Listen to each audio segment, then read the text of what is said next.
All right, so welcome back after our 2 week hiatus to Overtime on Inferno.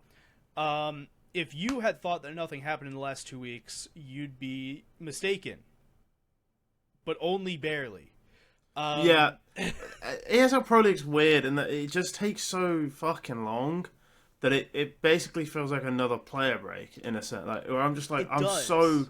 I don't need to watch I find it so difficult to care about any game in Pro League, and I know that's a personal problem, but Yeah. I just don't care.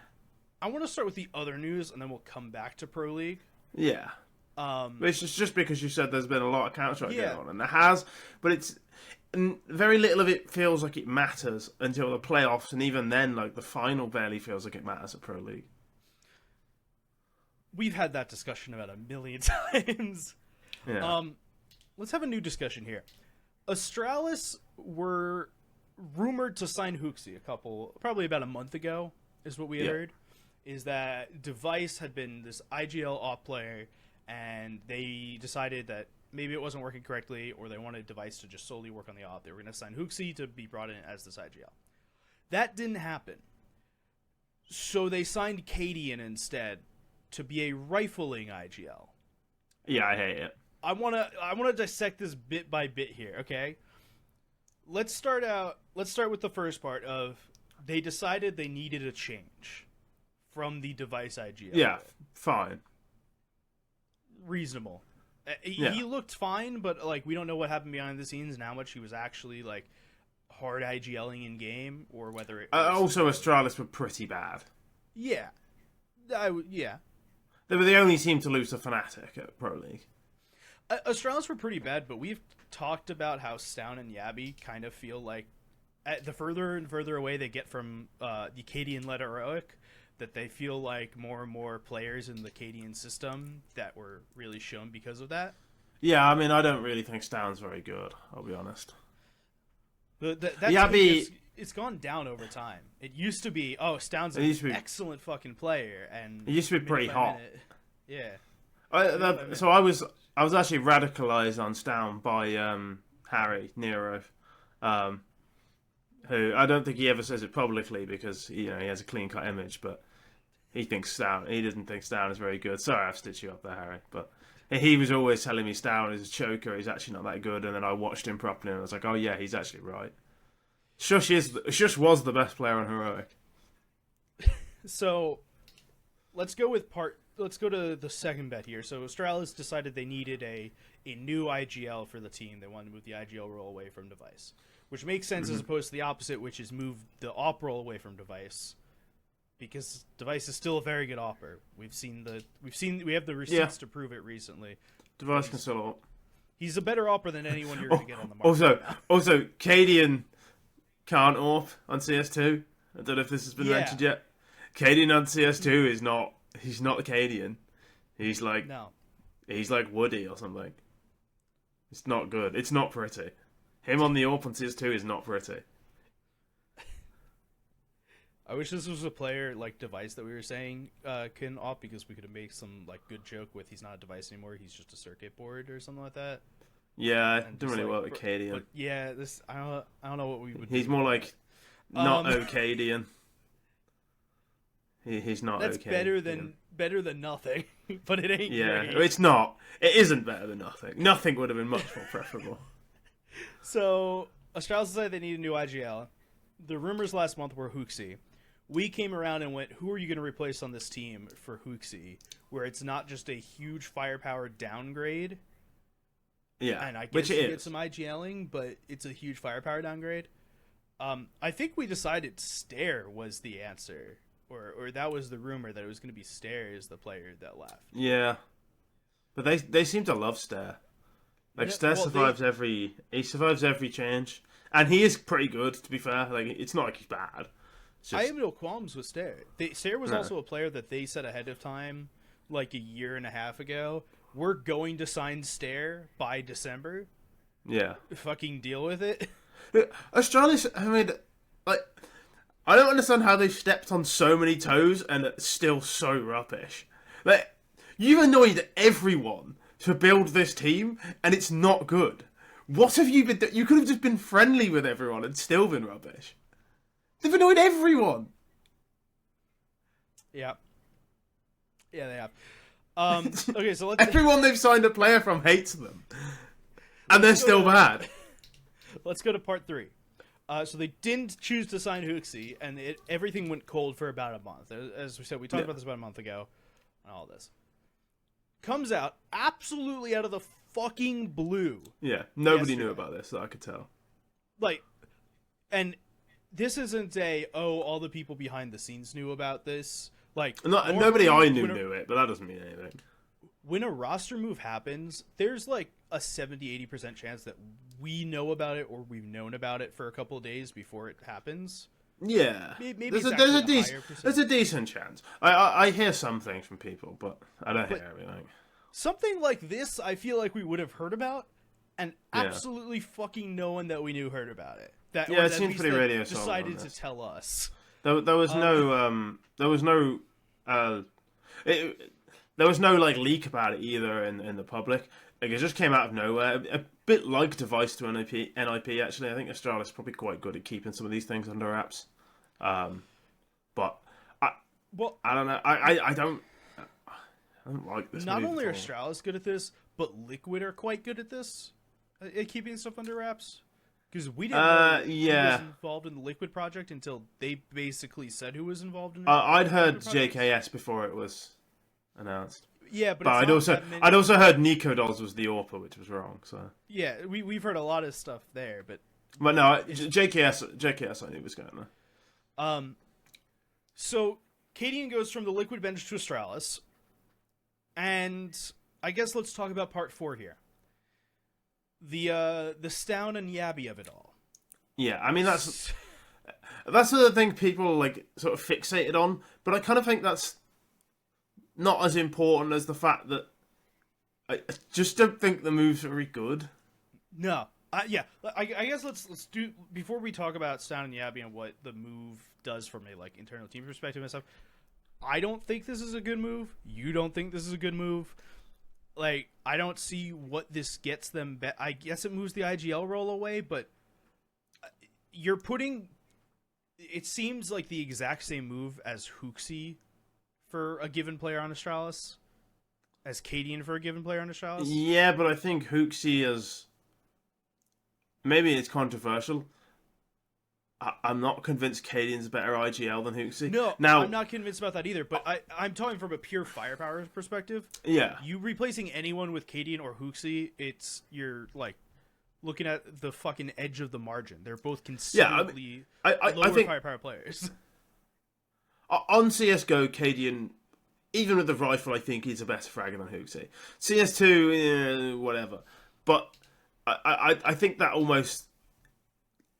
It almost doesn't, as you say, like either one you're not signing them to frag out, you're signing them to be an IGL. Cadian's time on Liquid was not good. And they kicked him out because they said the way he wanted to play didn't really mesh with them. And they immediately, like, Twist is calling, Liquid looked like one of the best teams in the world. Liquid just beat Complexity, like, an hour and a half ago. Yeah, they battered them.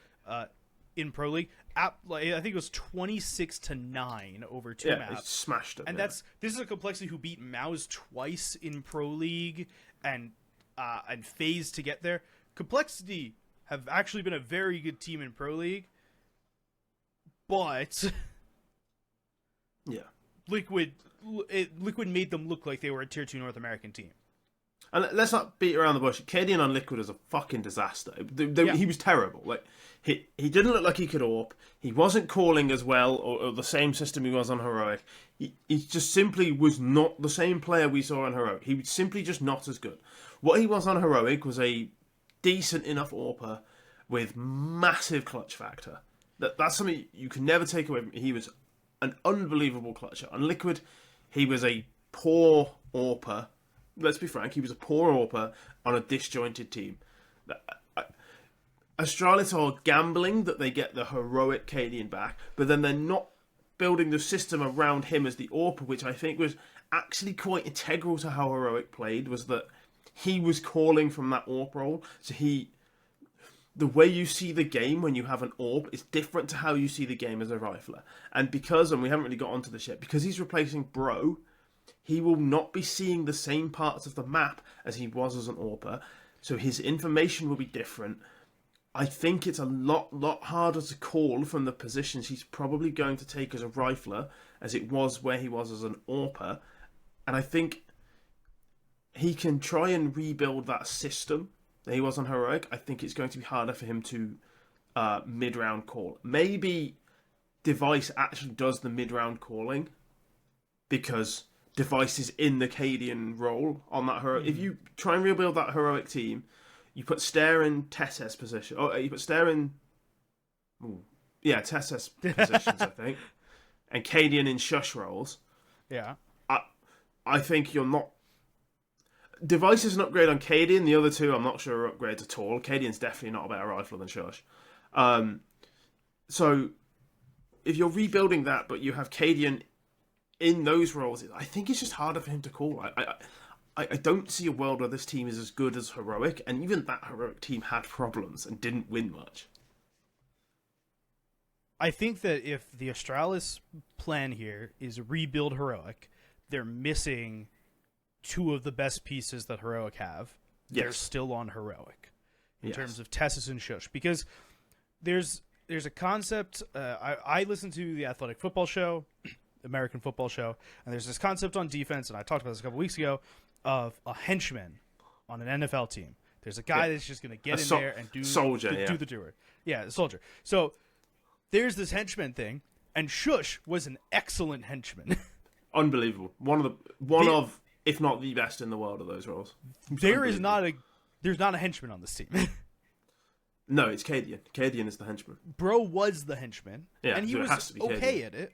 I wouldn't say that Bro was the greatest henchman in the world, but he was I like Bro. I think he's good. I think he's a good player. I want to... So, I just, out of curiosity, pulled up Cadian's weapon distribution graph over all time. Mm-hmm. Cadian's percentage with the AWP... So, all kills, Cadian's percentage with the AWP is 47%. That's pretty high. With the AK is 15%, or 14.5%. His USPS rating is larger than either of his A4 ratings. It's like 5%. So 7%, I think, is what the actual number is. Of all of Cadian's kills are from an M4, and an additional 14%. We're looking at a sub 25% number for Cadian on rifles in his career. Yeah. He's been an AWPer his entire career. Like, it's not... I don't think he's ever really been a hybrid either. He's been an AWPer. Yeah, I was going to say, it's not... Like, if I go and look at devices... Device would be at about 25% with the AWP, I think. I think he'll be maybe high. I think higher. he'll be close to 30%. Maybe. Yeah, he's 35%, but the AK's at 41%, and the M4s are right behind it with, like, I think it's 15%. For a laugh, go and have a look at Searson's. Oh, Searson's, I know the scout. Searson's is so funny. He's got more scout kills than both M4s combined. I love him. It's awesome. It's awesome. But Searson is the AWPer for Big. Yeah, well, quite. Yeah, exactly. So I'm okay with him. Like, if you told me, hey, Cadian is going to be the AWPer for Astralis, and Device will be the rifler, I'd have a little bit more faith in this, like a little bit. So just based on that. Now that's disregarding the fact that Cadian can't AWP in CS2. But also my problem with that is, we've had this discussion a few weeks ago. To be one of the best teams in the world, you have to have one of the best AWPers in the world. Right now, I think probably the top 5 AWPers in the world are probably on the top 5 teams in the world. Yep. And maybe there's a bias to where it's like, oh, they look better because they're on their teams. Maybe there is. I haven't bothered looking to it, but like when you look at the teams below, I'd be willing to say further past that. I think the top 8 AWPers are on the top 10 teams in the world. Quite possibly. I mean, you can go like we started. No. Device is on the 13th best team in the world. Let's not be like Device is still a top 10 AWPer. Like, no, I said the top 8 AWPers in the world. Sorry. My point was, out of the top 10 teams in the world, 8 of them have AWPers that are in that category. My point in saying this was like the best operas are on the best teams in the world, with few exceptions. Largely, yeah, with few exceptions, largely. right? And I think if you have device rifling and Cadian AWPing, I understand. Intuitively, it makes more sense, but also I think for this team to ever be a top team, it needs device to AWP. Yeah, which is why Cadian is an. I don't like it. I just think it's. I think it's a square peg in a round hole. I want to talk. So let's throw away the AWPing bit for a minute. We just watched Cadian choose a Team Liquid team to play for, where he got to play with Naf and Yakindar and Skulls and himself, and there's another person on that team. Twist. Twist was on that team. Yeah, he was on that team. Okay, and Twist, right? He didn't get to choose every player on this team, but he got to. He had say in making this team, right? Mm-hmm. And the team didn't buy in at all on the Cadian plan. They moved to Twists. Liquid looked like and they're flying. Fucking 2019, right? And also Ultimate as the AWP. Ultimate is so fucking good. It's so good. I'll digress on that for a minute. We'll talk about them in Pro League. But if Cadian doesn't, we've seen now when Cadian has buy-in, what that looks like. That's the heroic that we saw from 2020 to 2022-ish, right? 2023-ish. Yes. And we saw what it looks like when Cadian doesn't have buy-in from the players in the same way, which is the Liquid roster that he was just on. So my question is, we know that Stown and Yabby have both been in the Cadian system before. Mm-hmm. But Stare and Device have not been in the Cadian system before. But that assumes that the system's even the same now, which with 2 and a bit, like 2 years on from when Heroic were last, like, good, and the meta changes quickly. Like, the way I thought the way Heroic played was wonderful, and maybe there is an argument where, like, played perfectly, there's no real counter to the way they play. Whatever, like, teams have styles. That was their style. It probably would work again, but also teams saw that style for a long time. They probably know how to play against it a little bit better now. So you'd have to adapt. But also, how much can he even implement that system? How much does he even want to implement that system? A, he's got a different coach, and B, I think when he went to Liquid, he basically said, I'm not going to bring the same system. So... Well, he brought some sort of system, or he made some sort of system, and let's call there be a heroic system and a Liquid system, and he's 50-50 on systems right now. I think he probably called quite loosely on Liquid, but I don't know. I not only struggle with the first thing that we talked about, which is there is a firepower downgrade here. Yeah. There is a person on a rifle who has never primary rifled before. You're taking the spot. He probably has at some point, but I don't know exactly when, and it wasn't recent. It may have been on Rogue. I don't know why I feel like Rogue had an offer. I think that he wasn't opted on that him. team. I think he opted on that team because he signed for North as the AWPing IGL afterwards. Either way, you're going in place of this henchman player, in this like soldier place, of the guy that's got to do the dirty work, do all this kind of shit, and he's never played that role before. And I just don't see. No, I just don't see working. It working. I think there are so many things that have to go right, and they're not all going to go right. Like, I just don't see it. It's also before, and you definitely are correct that this probably is being played out with everyone else, but that's before we talk about any interpersonal relationships on the team, which who the fuck knows? And also, a thing that can't go understated, the top 5 teams in the world right now are really good. They're really good. It's really hard to break into the top 5, top 6, top 7. Like, the top 7 teams are probably all really good. Let me remind you of who the top 5 teams are. It's Vitality, Navi, Spirit, G2, Mouse. There is literally only one team who I would be willing to argue to get to the top 5, and right now it's Liquid, and past that point, there's a gap. It's like top 5, Liquid, and maybe like not even phase. Phase. Are, yeah, I mean, depends on the given week. You can never liquid phase, and then you can never count them out. Everyone else. Yeah, I mean, but then I also think the tier below them is stronger. That's been a long time. Eternal Fire don't go away. They're a good team. Saw are a good team. Virtus Pro, I don't like the electronic move, but they've been pretty solid. Complexity are good again. Are right there. Yeah, they're good again. They've been good for the last split. Fury have started winning again. Mongols are hard to beat. Like, even you go down to like 18, you got Heroic. Now I know they're not good at the moment, but they're tough. 17 is 9. You still have to be good to beat them. Yeah. 3D Max and M80 are in the 20s, and M80 just made their way to the first place in their group at Pro League. Yeah. Like there's a lot of good teams around, and if you want to break into that, you have to be really, really good. I just don't see a world where Astralis are really, really good, consistently top 8. I just don't think this move is the one. I'm not convinced Down is that good. Yabi, I think, is pretty good. You know, whatever. Device is obviously still good. I'm going to state ahead of time, this is a hypothetical question. So if you know real things, you don't reveal those real things, right? Mm-hmm. At what ranking do you put the Astralis salaries for players? The reason I ask this is because in my head, are Astralis right now the team, other than Falcons, who are paying the most for their players in a situation in which we are so unsure about how this team could work, how it is working, how it doesn't work?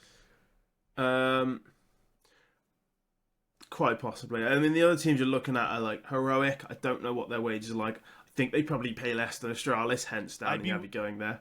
Yeah, I mean, I'd be willing, even if we don't talk about Stair and Cadian, and I cannot imagine Cadian's being paid much. This seems like something that he needs to just get back. He'll be paid more than me. Yeah, and I guarantee Stair is not getting paid a huge amount either. Is my bet. But Device Down again, he'll be paid. Yeah. Oh yeah, they'll be paid handsomely. So yeah, Heroic probably not that much. NIP, again, that because they've signed players who are coming up, they're probably not paying that much. But previously, when they had Config and they had S-Tag, I bet they were paying quite a lot. Like the only other team I think of is Falcons.